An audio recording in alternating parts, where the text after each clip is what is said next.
Hello beautiful people, this video is about how can scope creep undermine success of a project. Scope creep is sneaky and silent, and it's one of the most effective ways to undermine a project, and it's something that you need to be aware of and know how to manage.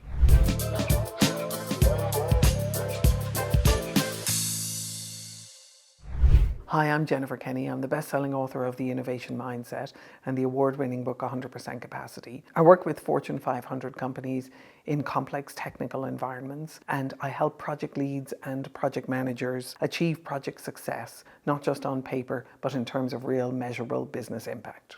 Let's define, first of all, what scope creep is. And there's kind of multiple different ways of looking at it and thinking about it. I've learned over the years is it's defined really as uncontrolled scope growth without adjusting time and cost. So the iron triangle of time, cost, and scope breaks. When that happens, you're in a position where you have lost your negotiating capacity. Let me explain what I mean by that. Uncontrolled scope changes. Now, scope changes are going to happen. We can rail against them. We can know that they're going to disrupt our project. They're going to disrupt our resources, our sense of safety and security. They're going to delay our deadlines. They're going to do all the things that scope creep does. But we've got to acknowledge that scope creep happens. It's just part of a process. Uncontrolled scope creep, however, is a completely different animal. If you acknowledge that scope change is going to happen in your project, and it's going to happen in a creepy way, because that's the way it always happens. It's slow, it's sneaky, and it's kind of silent, and it creeps up on you. But let's look at scope change versus scope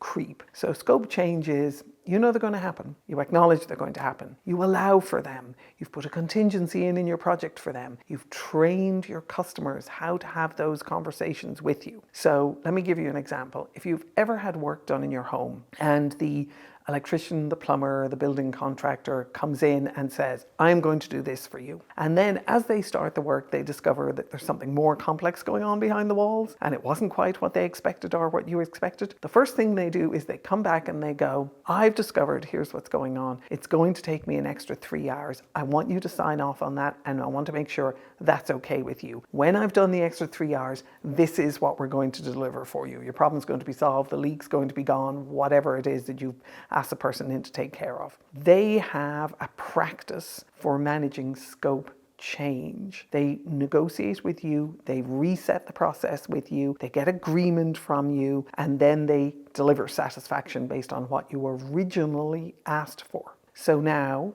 if you have a process for managing scope change with your customers, and you have over time trained your customers how to have those conversations and how to understand the difference between change and creep, then you're setting yourself up for higher chance of success. Now, it's not enough to just have that conversation with your customers. You got to have that conversation with your team too, because you'll have lots of well-meaning people on your team who will be out talking to customers. Please, that's important. They need to be doing that. They're out talking to customers and they want to satisfy the customers. That's magnificent. But if they don't have this distinction in their heads between scope change and scope creep, what they're going to do is go, oh yeah, I think I can fit that in for you. Oh yeah, we'll be able to make that change. Now they're coming back with what looks like a really, really small requirement that they can believe they can probably take care of themselves, or their friend can take care of them who works in the dev team. And you end up with a situation where your project is getting lots of scope creep that's coming from lots of different places that isn't necessarily architected or well designed or coherent, and is putting you in a position where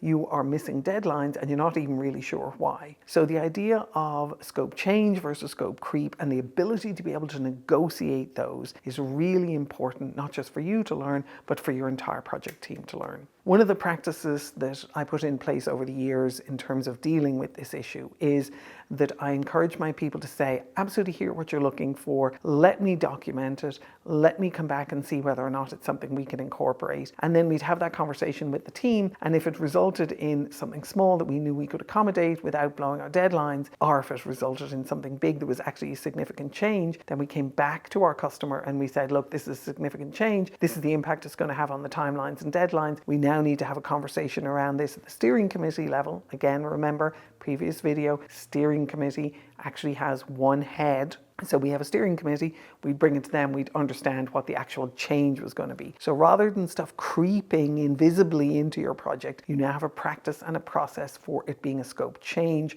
which is something you can manage. Now, if you can move things from creep to change, now you're in a position that you're going to be able to manage the change. To do that, you also need practices. The Project Management Institute says that more than 50% of projects suffer from scope creep. Now, if you think of scope creep as your people trying to satisfy the customers, their internal or external customers, without having a good understanding of the difference between scope creep and scope change, then you will develop more patience for making sure that they learn how to be able to convert creep to change and to manage that. Part of why both scope creep and scope change happen is because our definition of success, our definition of done, continues to move throughout a project. Now, that sounds like a total heresy to say, because most projects look to nail down satisfaction before the project even begins. I believe that's impossible. That might have been possible when we first started thinking about work in the 1920s and 30s, formal, organized, process-based work. But it's not possible in today's environment. We are moving so fast, technology is moving so fast, our markets are so dynamic and so global that we are constantly moving and changing. If you recognize that change is an inevitable part, the scope change is an inevitable part of our project, and you bring the management of that front and center into managing your projects and managing your people and training your people how to be able to manage that themselves, then what you're doing is you are creating an environment where you have a hope of producing customer satisfaction. You're having the same conversations with your customers, you're having the same conversations with your people are having conversations with their customers as they move around the organization, and you have a practice and a process for managing this. If you allow scope to creep and you don't have a process for change management, for scope change management, you result in burnout, missed deadlines. Your people are trying to do more than their capacity will allow them. They're working 150% of the hours that they've been allocated, rather than actually being able to work 80 or 90 and being able to think, design, plan and organize and learn for the rest of them. So one of the things that you're doing, if you don't manage that and tackle it head on, is you're sacrificing your people on the altar of burnout and resulting in missed deadlines and delayed releases and declining customer satisfaction. By bringing an understanding of the fact that you are going to have changes in scope front and center into how you manage your projects, what you're doing is you're setting yourself up for success, but you're also putting pressure on yourself to really define effective metrics, to know when your scope is shifting, when your productivity is declining, when your performance is reducing, when your trust is eroding. And so what you do over time is you build your understanding of how effective your project management is on top of a structure of trust building, customer engagement, customer alignment, conversations with your customers, definition of done, definition of success. If you can build that into the capacity of every single person on your project, what you're doing is you're setting yourself up to be able to alert yourself when you're seeing degradation in performance and scope creep happening on a project. That all sounds great. You're the person who needs to take the lead on this. The person who is heading up the project, the person who is ultimately responsible for the success of the project, is the person who needs to have these conversations most. They also need to be the person who's seen to be having these kind of conversations, who's talking about these conversations, and who isn't just part of the process of lobbing changes over the wall to the team, relying on the team to pick up the slack and hoping that that team is going to be successful in doing it, resulting in burnout and resentment and distrust. So as you start thinking about how scope creep can undermine the success of a project, the answer is yes. Scope creep can undermine the success of a project. If you recognize the difference between scope creep and change, scope change and scope change management, and the relationship that you need to have with your customers and up and down your entire delivery organization, the relationship they need to have with their internal customers on your team, where this is a constant conversation that you are having and something that people are not afraid of. They have practices in place to manage it. They have processes in place to manage it. You've metrics to indicate when it's happening. You're positioning yourself to increase customer satisfaction, increase your chances of success of your project, and reduce the amount of burnout that you're likely to produce in your team if you simply allow scope to creep and you don't have practices in place to deliver it.